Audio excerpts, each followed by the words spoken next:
independent Arab state ruled by the emir. Rule is hereditary. Power is transferred from father to son. And if there's no son available, the emir can choose within Al Thani family. The emir is in charge of creating the country's laws based on Islamic principles. He is the head of constitutional authorities, holding both legislative and executive power. He appoints the prime minister and the ministers. So up ahead is the immediate one.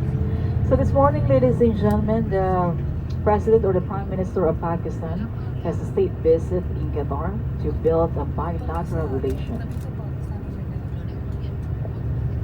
You can notice the Pakistani flags all over the city. We are now at the popular stretch of the coastline named Corniche. Corniche is a 7 kilometers recreational path that leads into city proper, and it's located in Doha city. Doha was founded in 1820s, an offshoot of Al-Bida, and it was declared capital after Qatar gained its independence from being a British protectorate in 1971. Doha means the big tree. And now Doha City is the second safest city in the world. Doha's population, ladies and gentlemen, is 950,000 people, and it covers an area of 132 square kilometers. And now, on our right side across the water, looking at Doha City skyline, while many of the buildings sprung up during the massive construction boom of 2003 to 2006. And just think, only a few decades back, it had no significant buildings in it except for the pyramid shape, the Sheraton Hotel at the tip of the bay. And now the skyline continues to grow under the guidance set forth by the Emir, the National Vision 2030. The vision aims to advance Qatar's society and also addresses topics like human rights, education, and how to diversify the economy beyond oil and natural gas. And just keep your eye out on the right side. The stainless steel artwork is an Arabic calligraphy created by British artist Saba Arbeli, and it's a verse of a poem that was written by the founder of the state of Qatar, Sheikh Jassim bin Mohammed Al Thani, who united all the Qatari tribes to victoriously defeated the Ottoman in 1893. Well, the unique looking building up ahead with semicircle architecture, that's Qatar Post Office, inspired by the pigeon roost, and it pays tribute to the homing pigeons, whereas in the Middle East centuries ago were used as a mail courier.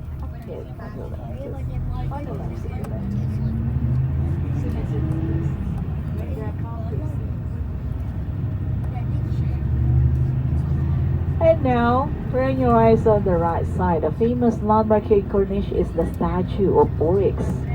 Ori the Oryx was the official mascot of the 2006 Asian Games that was held in Qatar, as the Oryx, or Al-Maha in Arabic, the national animal of Qatar, due to its rareness and beauty, and has the ability to detect rainfall. Well, the face of a gentleman, you can see the buildings up ahead, everywhere. He's the ruler of Qatar, our Emir, His Highness Sheikh Tamim bin Hamad Al Thani, who came to power on June 25, 2013. He was declared the crown prince in a televised speech after his older brother stepped aside in 2003. His Highness is the eighth ruler of Qatar. He was the youngest crown prince in the Arab world. He was born in 1980 and a graduate of Sandhurst Royal Military Academy in UK. He speaks English, French, and Arabic.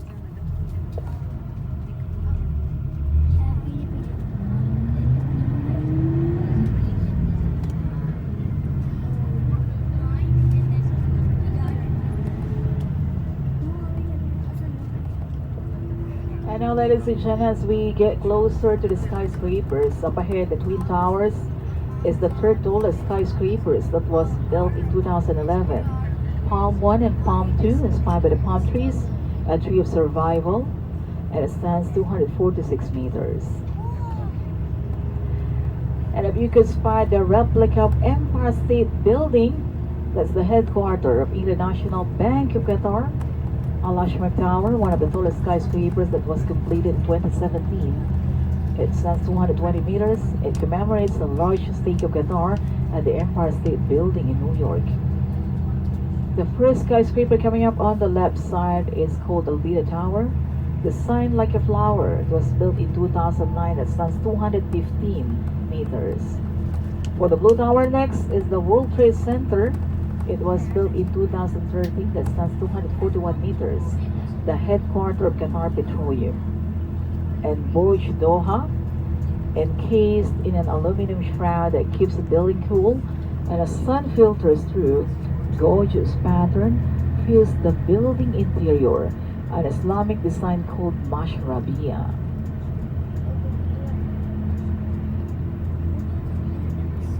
And now, ladies and gentlemen, on the right side, the giant teapot, or dala in Arabic, is a symbol of Qatari hospitality and is used in serving the traditional Arabic coffee gawa in Majlis. Well, Majlis is an important part of Qatari culture, and it's a large front room that is used for entertaining male visitors. While women also receive female visitors too, but in separate area, and it's deeper within the home. So when you enter the Majlis for the male visitor, you'll be welcomed by sprinkling of rose water, and you'll be served an Arabic coffee gawa along with dates. And gawa, ladies and gentlemen, is made of cardamom, saffron, and mocha seed that has a unique taste and is best paired up with dates. That's Qatari hospitality. And we are now in the heart of the city, the central business district. And many of the high-rise towers are luxury residential floors, government offices and ministries, five-star hotels, as well as international oil and gas companies. And in terms of transportation in Qatar, ladies and gentlemen, we have meter taxi, limousine, and even Uber. They are easy to find, and there's a public transport system. The integrated rail and metro system have completely operational just recently. And Qatar, ladies and gentlemen, has a modern road linking to GCC countries. Qatar is sharing land border with Saudi Arabia to the south, Bahrain in the north. While the telecommunication system, it is currently upgraded into an entirely fiber optic network.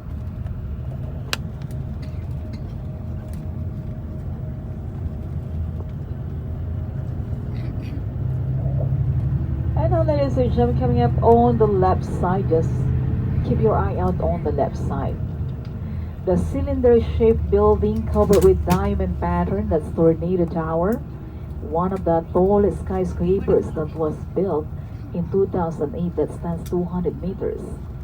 And Tornado Tower houses Canada, Australia, and Turkey embassies.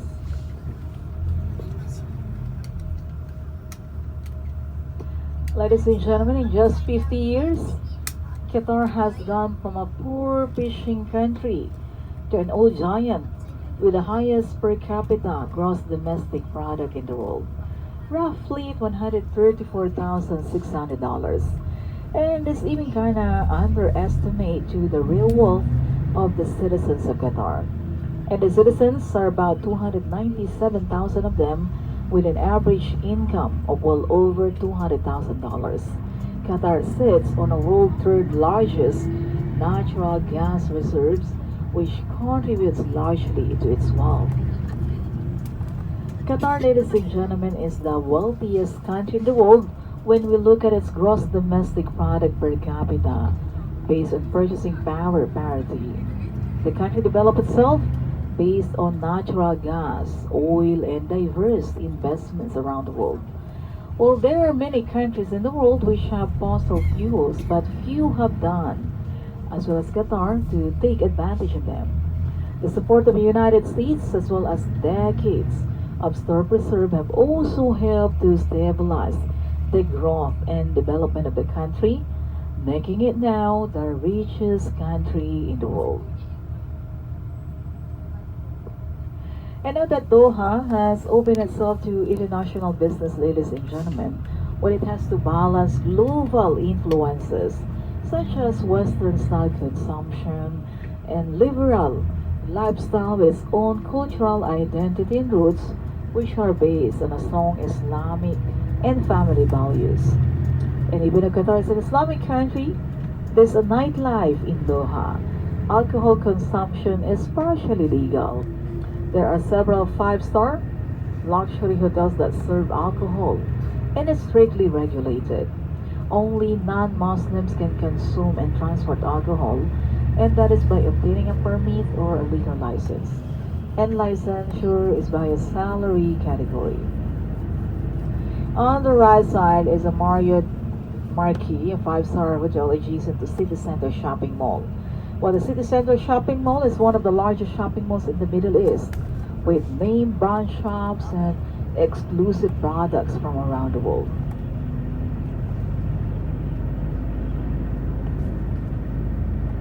The blue tower coming up on the right side is Qatar Financial Center, ladies and gentlemen, and it was built in 2005 to develop Qatar's financial services industry. The country believes it can become a financial services leader for the Gulf states, thanks to its relative stability and large base of capital.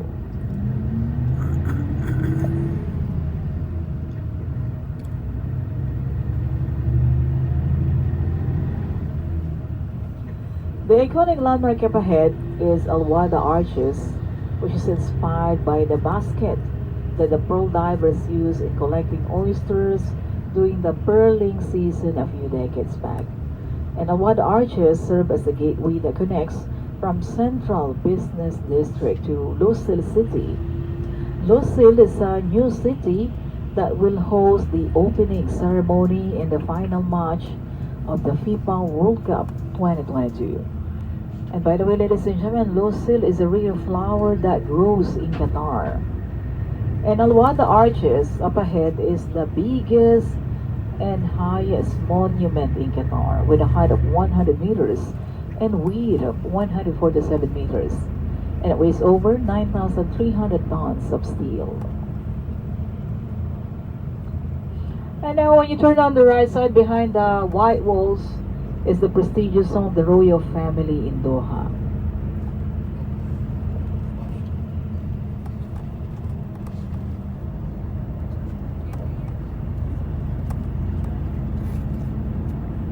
Ladies and gentlemen, throughout its history, Qatar was populated by migrants from different regions of the Middle East. So much of its traditional music, dance, food, and language is shared across the Gulf region. And even though that most of the population is Sunni Muslim, Qatari government has created a more liberal stance on faith, and we Christians can actively practice our religion. In fact, there are several churches that have been built in recent years. And so we have a religious complex located on the outskirts. It houses different denominations like Roman Catholic, Greek and Coptic Orthodox, Pentecostal, Anglican, and Seventh-day Adventist.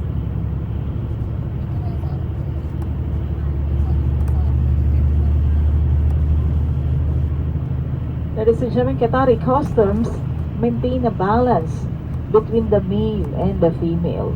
For example, in traditional schools, boys and girls are taught in separate classes.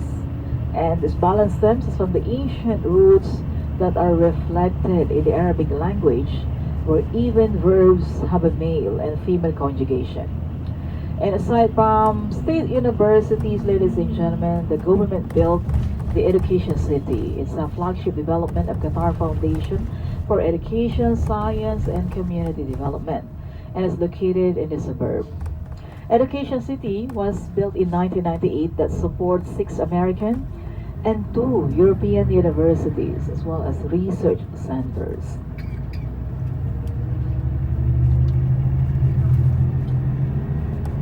And all the beautiful buildings up ahead, those are five-star hotels in West Bay. And the architectural design is based on the Pigeon Towers.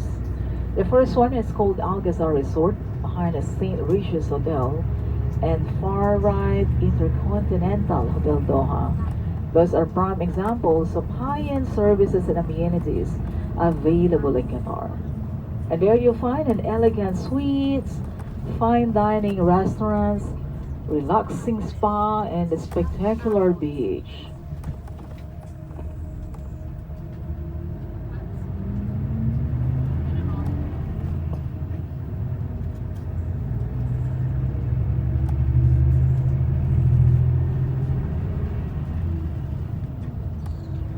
Qatar has a deep appreciations of worldwide cultures, ladies and gentlemen. What a beautiful place to showcase worldwide cultures is the second stop, Qatar Cultural Village. Qatar was a historical name given to Qatar prior to 18th century.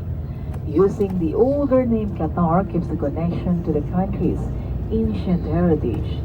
Qatara means drop of water. So earlier we have learned that Doha means the big tree, and now Qatara, drop of water. In a local dialect, letter Q is pronounced as letter G, Ka. So Qatar is Qatar. Qatar Cultural Village features amphitheater, an open-air classic Greek theater which can seat 5,000 people, and is located on the right side across the water. That's the open theater.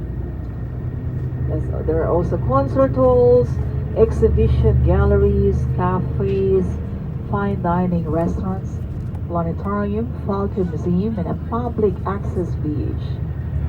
Well, Qatar hosts many exciting events such as Doha Tribeca Film Festival, International Traditional Dao Festival, International Family Kite Day, and Falcon Festival.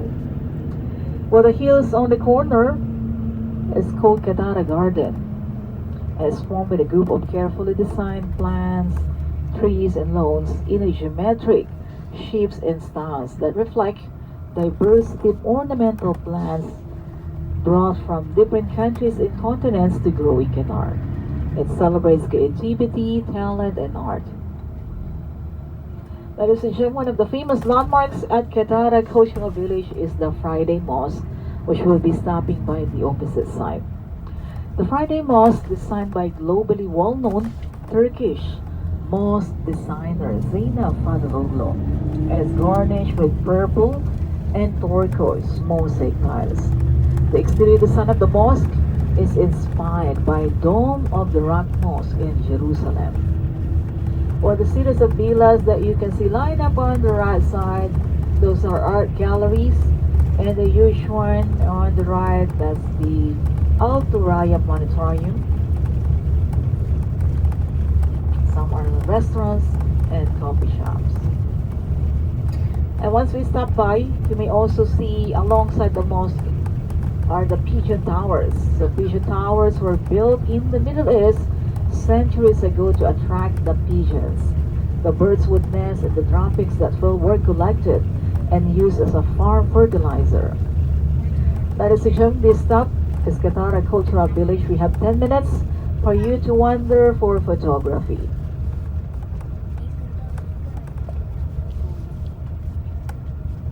Alright, our bus will be stationed on this side. And let's be back at 3:58, 10 minutes. And before we go down, the wonderful building up ahead, that's Qatar Plaza, the first outdoor air conditioning shopping plaza in Qatar. Please follow me, let's go close.